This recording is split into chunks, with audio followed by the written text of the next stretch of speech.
Hi, boys and girls. Do you know in a few days it's going to be Groundhog's Day, and we're going to find out whether the groundhog thinks we're going to have 6 more weeks of winter or spring is going to start really soon. So I thought it would be a good time to read a Groundhog's Day book. Wake Up, Groundhog by Susan Corman. It was Groundhog's Day in Hamlet Woods, but lazy Gregory Groundhog did not want to get up. My burrow is so warm and cozy, he thought to himself. I will just rest just a little while longer, and then I will get up. And soon Gregory Groundhog was sound asleep again. Knock, knock, knock. A loud noise suddenly filled Gregory's quiet burrow. Gregory Groundhog, called Sally Skunk, are you up yet? Sally waited a moment for a reply. I was wondering, she continued, if you could tell me if spring would be here soon. I'm sure I don't know, Sally, Gregory replied, yawning. I'm still very tired. Please go away and let me sleep a little bit more. I'll get up soon. All right, Sally said softly. Thank you very much. And Sally Skunk was always quite polite. She scampered off. Gregory pulled the warm covers over his head, and soon he had drifted back into a deep slumber. Thump, thump, thump! Another loud noise suddenly filled Gregory's quiet burrow.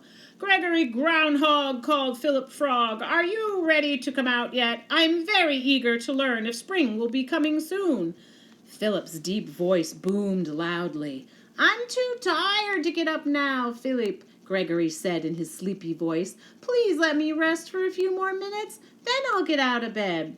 So Philip Frog hopped up the hill, and Gregory rolled over, and before long he was snoring away.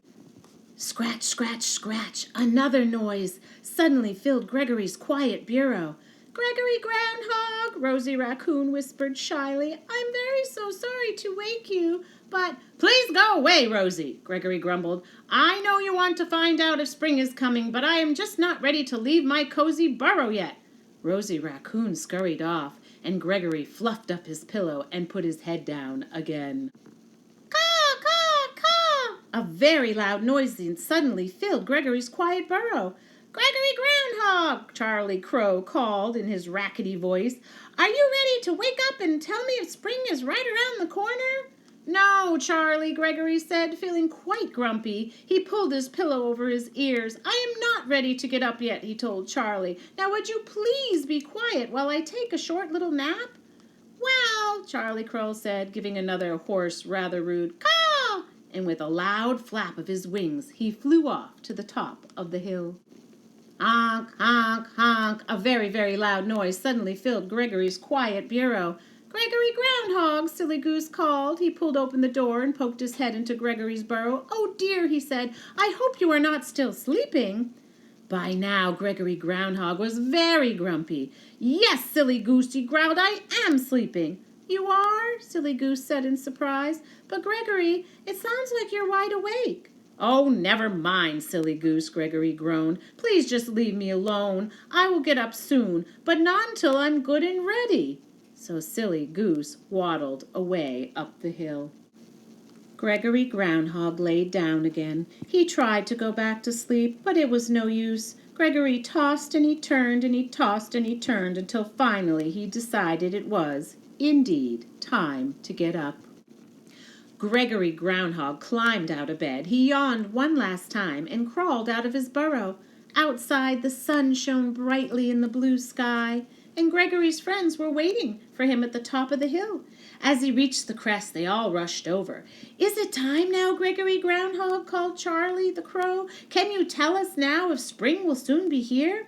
Yes, Gregory said, smiling. Now that he was wide awake, he did not feel so grumpy. Gregory looked down, and there on the ground was his shadow.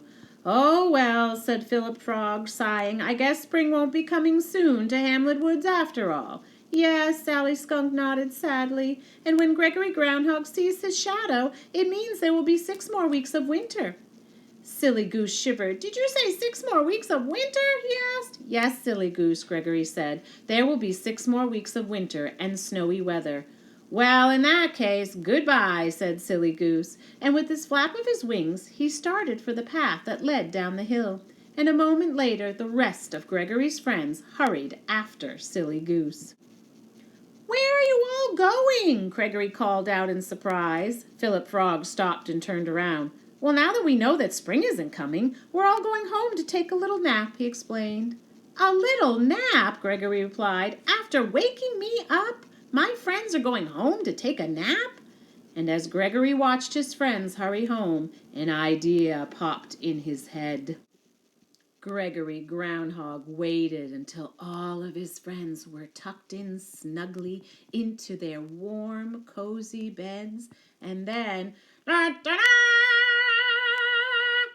he woke them all up. Boys and girls, wasn't that a funny Groundhog Day story? I love how he woke all of them up at the end, just like they kept waking him up. I hope we get to see what the groundhog does this week, whether he sees his shadow or doesn't see his shadow. I don't know. Ciao, ciao for now.